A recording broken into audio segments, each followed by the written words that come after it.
Hello students, नमस्कार। मैं doctor Seema Saxena GSM PG college Bewar से आज पुनः आपके लिए एक वीडियो लेकर आई हूँ। और आप लोग बताएं कैसे हैं। आशा करती हूँ कि आप लोग बिल्कुल ठीक होंगे। ठीक है, अभी कोरोना बिल्कुल ठीक नहीं हुआ है, इसलिए आप लोग अनावश्यक कार्य से बिल्कुल बाहर ना निकलें और समय समय पर अपने हाथ धोते रहें। और जो मैं पढ़ा रही हूँ ऑनलाइन क्लासेस, उन्हें आप जरूर देखें, वीडियो देखें। अच्छा लगे तो लाइक करें, समझ में ना आए तो दोबारा पूछें। ठीक है, तो मैं जैसा कि आप लोगों को मालूम है, मेरा टॉपिक चल रहा था वर्ण व्यवस्था। वर्ण व्यवस्था मैं समझा रही थी, वर्ण व्यवस्था का अर्थ भी मैंने बता दिया था और इसका मैंने समाजशास्त्रीय महत्व भी आपको समझा दिया था। थोड़ा सा बताए दे रही हूँ पिछला कि समाजशास्त्रीय महत्व मैंने बताया था समाज का वैज्ञानिक आधार पर क्रमबद्ध विभाजन, ये मैं आपको समझा चुकी हूँ। और लचीली व्यवस्था भी बता दिया है मैंने, शक्ति का विकेंद्रीकरण भी बता दिया है, सहयोग, शांति और प्रेम भावना, ये भी मैंने आपको बता दिया है। इसके 7 पॉइंट थे और एक था प्रतियोगिता तथा सामाजिक संघर्षों से छुटकारा और था समानता की नीति पर आधारित, एक ये पॉइंट था।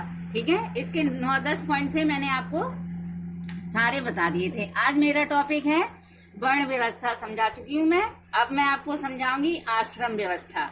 आश्रम क्या है, आश्रम व्यवस्था क्या है, आश्रम व्यवस्था का अर्थ क्या होता है, इसे आप थोड़ा सा समझ लें। Very very most important question है ये। ठीक है, इसे आप ध्यान से पढ़ें और सुने और समझें। ठीक है, जहाँ पर भी समझ में ना आए आप मुझे कमेंट करके पूछ सकते हैं। ठीक है, आश्रम व्यवस्था आज मैं समझाऊंगी। इसमें कई तरह के क्वेश्चन बनेंगे आपके लिए परीक्षा में। उन क्वेश्चंस को पहले आप सुन लें। इसमें कौन कौन से क्वेश्चन बनेंगे पहले सुने। पहला क्वेश्चन तो आपका बनेगा कि गृहस्थ आश्रम के महत्व और मान्य भूमिकाओं की विवेचना कीजिए। मैं ऐसा आंसर आपको बताऊंगी कि आंसर आपका एक ही होगा, थोड़ा सा समझाऊंगी, उसमें आपको सारा समझ में आ जाएगा। ठीक है, तो एक क्वेश्चन बनेगा इसमें गृहस्थ आश्रम के महत्व और मान्य भूमिकाओं की विवेचना कीजिए। दूसरा क्वेश्चन बनेगा हिंदू सामाजिक व्यवस्था में आश्रम पद्धति के महत्व की व्याख्या कीजिए। उसमें भी यही आंसर लिखना पड़ेगा जो मैं आज समझाऊंगी। ठीक है, तीसरा क्वेश्चन बनेगा आश्रम क्या है, इसकी विभिन्न अवस्थाओं की सविस्तार विवेचना कीजिए। 3 क्वेश्चन ये हो गए। एक ये बनेगा कि किस आश्रम को आप सबसे अधिक महत्वपूर्ण मानते हैं, आधुनिक भारतीय समाज में आश्रम के महत्व को समझाइए। तो आज मैं वही आपको समझा रही हूँ, आश्रम व्यवस्था का महत्व, अर्थ और इसके आधार। ठीक है, थोड़ा सा समझें। पहले मैं थोड़ा सा आश्रम के बारे में आपको बता दूं। ये मैंने लिख दिया है कि आश्रम का मोटा अर्थ क्या है कि जहां मनुष्य निरंतर परिश्रम करता है। आश्रम का सबसे महत्वपूर्ण अर्थ है कि जहां मनुष्य निरंतर परिश्रम करता है, वो क्या है, आश्रम। ठीक है, आश्रम व्यवस्था हिंदी सामाजिक जीवन की एक महत्वपूर्ण सामाजिक व्यवस्था है। जो हमारी आश्रम व्यवस्था है वो क्या है, हिंदी सामाजिक जीवन की, हिंदी में जो सामाजिक जीवन है तो उनकी एक महत्वपूर्ण सामाजिक व्यवस्था है। और यह क्या है, व्यवस्था भी है और एक संस्था भी है। ठीक है, इसको मैं लिख दे रही हूँ, संस्था भी है, व्यवस्था भी है और संस्था भी है। ये दोनों आपको पॉइंट लिखने पड़ेंगे, व्यवस्था और संस्था भी है। ठीक है, जीवन के अंतिम लक्ष्य की प्राप्ति के लिए मनुष्य को धीरे धीरे तैयार करने की सुविचारित योजना ही आश्रम व्यवस्था है।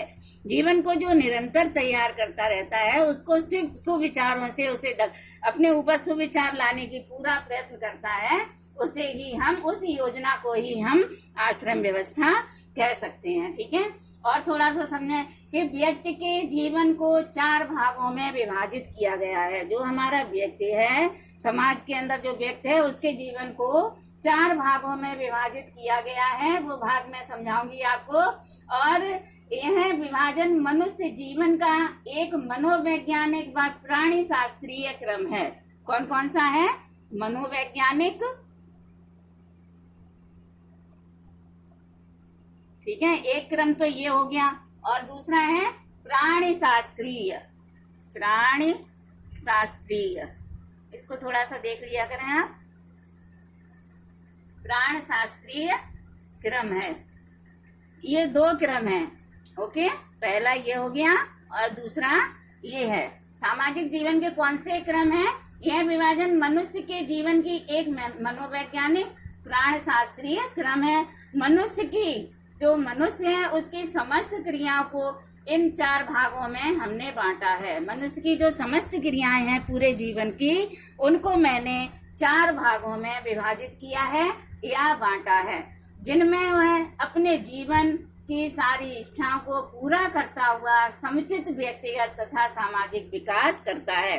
मतलब इतनी जिम्मेदारियां हैं उसकी, ये 4 भागों में जो मैंने विभाजित किया है, उनको वह सारे जीवन भर अपने सुविचारों से और समुचित व्यक्तिगत तथा सामाजिक विकास करता है, जीवन भर अपने कामों में लगा रहता है। तो ये था आश्रम व्यवस्था का अर्थ। अब मैं आपको आश्रम व्यवस्था का थोड़ा सा और अर्थ बताऊंगी समझने के लिए। ये तो आपको मैंने थोड़ा सरल भाषा में समझा दिया है, अब और थोड़ा सा बताऊंगी, थोड़ी सी परिभाषा बताऊंगी एक दो है। तो इसमें क्या है, आश्रम शब्द किससे बना है?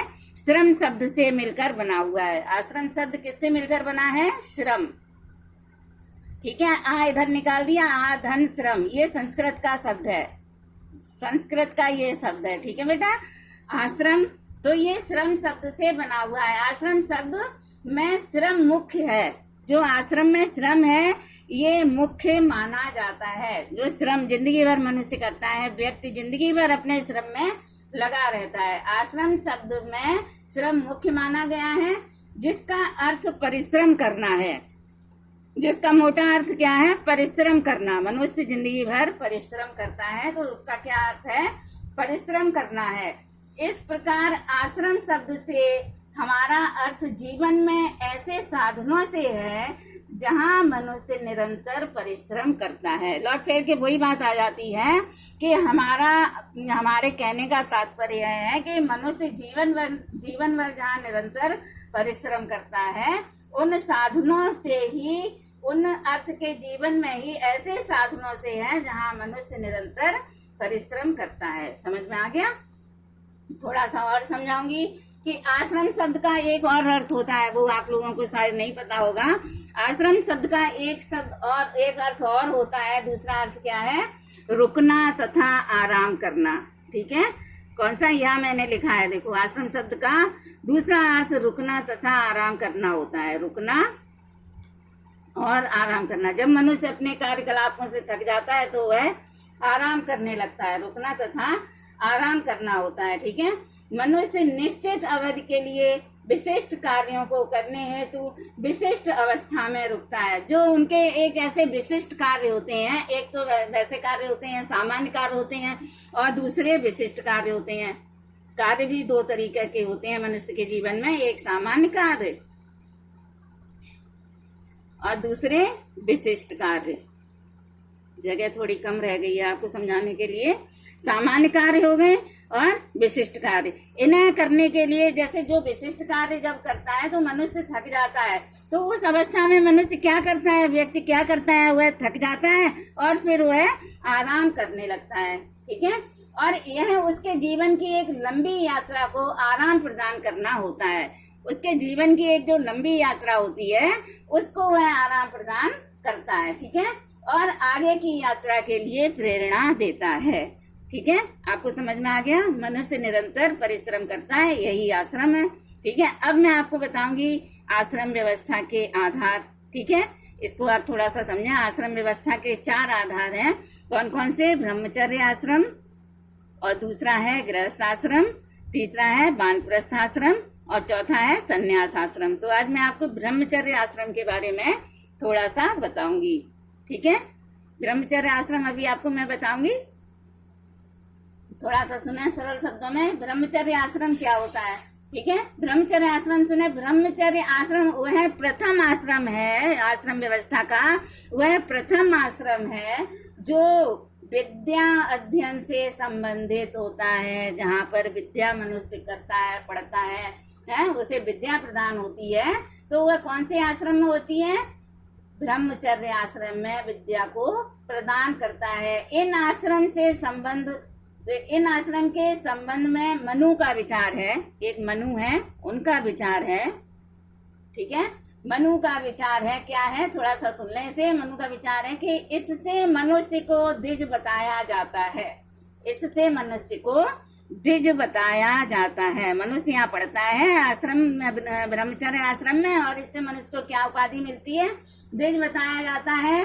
संसार में प्रत्येक व्यक्ति शूद्र उत्पन्न होता है। जितने भी व्यक्ति उत्पन्न होते हैं, पैदा होते हैं, वो कौन से रूप में होते हैं? शूद्र के रूप में शूद्र उत्पन्न होता है। ठीक है, तो एक संस्कार और होता है बेटा, उपनयन संस्कार। ठीक है, यहाँ लिख रही हूं मैं, उपनयन संस्कार, उपनयन संस्कार। ठीक है, जिसे हम लोग कहते हैं जनेऊ। आप लोग जानते ही होंगे, मैंने क्लास में भी बताया है आपको, जिसे हम जनेऊ का संस्कार भी कहते हैं। ठीक है, उपनयन जनेऊ आदि संस्कारों से उसे द्विज बनाया जाता है। द्विज तो आप जानते हैं, जो ब्राह्मण लोग होते हैं, ब्राह्मण द्विज बनाया जाता है। जनेऊ पहनाकर उसे ब्राह्मण बनाया जाता है। ठीक है, तो इस आश्रम में अनेक प्रकार के संस्कार प्रत्येक हिंदू को करने पड़ते हैं। कोई भी हिंदू हो उसे इस आश्रम में करने पड़ते हैं। ब्रह्मचर्य आश्रम में करने पड़ते हैं। ठीक है, हिंदू को, चाहे कोई भी हिंदू हो, जिनमें दीक्षा का संस्कार सबसे प्रमुख होता है। एक संस्कार होता है दीक्षा का, दीक्षा संस्कार। जैसे गुरु दीक्षा होती है, आपको मैं बता दे रही हूँ, गुरु दीक्षा। ठीक है, गुरु अपने शिष्य को दीक्षा देता है, जिसमें गुरु दीक्षा का संस्कार सबसे प्रमुख होता है, सबसे ज्यादा महत्वपूर्ण होता है। ठीक है, कौन सा? गुरु दीक्षा संस्कार। ठीक है, सबसे ज्यादा प्रमुख होता है, इम्पोर्टेंट होता है। इसकी एक अवधि भी होती है, इसकी एक उम्र भी होती है। वो कितनी होती है? 25 वर्ष। ठीक है, 25 वर्ष इसकी उम्र होती है। इस संस्कार की उम्र 25 वर्ष होती है। इस दीक्षा के बाद ही द्विज गुण और कर्म करने योग्य व्यक्ति माना जाता है। जब ये संस्कार हो जाता है तब वह मनुष्य कर्म करने योग्य माना जाता है, गुण और कर्म करने योग्य व्यक्ति माना जाता है। ठीक है, और इस दीक्षा के संस्कार के बाद ही व्यक्ति शिक्षा ग्रहण करने योग्य भी माना जाता है। ये बहुत ही महत्वपूर्ण संस्कार होता है। इस संस्कार के बाद ही मनुष्य अपनी शिक्षा ग्रहण करने योग्य माना जाता है। अतः जिस व्यवस्था में व्यक्ति को दीक्षित किया जाता है, मतलब दीक्षा दी जाती है, वह ब्रह्मचर्य आश्रम कहलाता है। ठीक है, वो जिसमें दीक्षा दी जाती है वह ब्रह्मचर्य आश्रम कहलाता है। मैं आपको शॉर्ट में समझा रही हूँ। इस आश्रम में व्यक्ति को तपस्या के साथ साथ वेदों का अध्ययन भी करना पड़ता है। तपस्या भी करनी पड़ती है और वेदों का अध्ययन भी करना पड़ता है। आप लोगों ने अगर रामायण देखी है तो इसके साक्षात उदाहरण आपको देखने को मिले होंगे कि राम लक्ष्मण भरत शत्रुघ्न ने कैसे दीक्षा प्राप्त की थी, कैसे उन्होंने तीरों का ज्ञान, उसका बाण जो चलाते थे, कैसे ज्ञान प्राप्त किया था। ठीक है, और विद्या का भी उन्हें बहुत बड़ा ज्ञान हो गया था। ठीक है, साथ में वेदों का भी ज्ञान उन्हें हो गया था।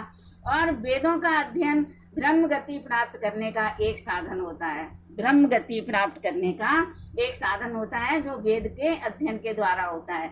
इस प्रकार उपनयन और दीक्षा संस्कार से आश्रम प्राप्त होता है। ये आपका था ब्रह्मचर्य आश्रम, वेरी वेरी मोस्ट इम्पोर्टेंट था। जहाँ भी समझ में ना आया हो आप हमसे दोबारा पूछ सकते हैं। अब मैं आपको बताऊंगी गृहस्थ आश्रम। ठीक है, आज के लिए इतना ही। ओके, धन्यवाद।